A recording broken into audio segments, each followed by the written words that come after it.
Okay, we're here live today at the garage shop, and we're gonna find out how much a ProMod chassis weighs. But we're not using this ProMod for drag racing. We're using it for something else, so we'll tell you about that later.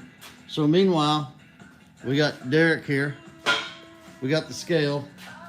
We got Harlan over there. He's taking pictures of something. I don't know what he's doing. Got everybody else here. What we're gonna do, we're not going to tell you what it weighs. We're going to send a free t-shirt to whoever guesses the closest. So let's go ahead and put it on the scale.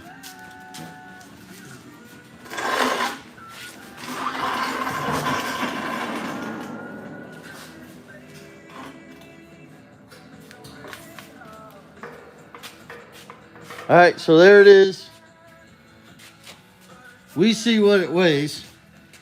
You let us know what you think it weighs. Derek thinks he knows what it weighs. He just looked at the machine there. Yeah, Harlan's surprised. Now, take in mind, we're not using this car for drag racing. We're using it for a different purpose, which we're going to tell everybody about that next week. So, say bye, Derek. See y'all later. You let us know what you think it weighs in the comments below. And whoever gets the closest gets a free shirt.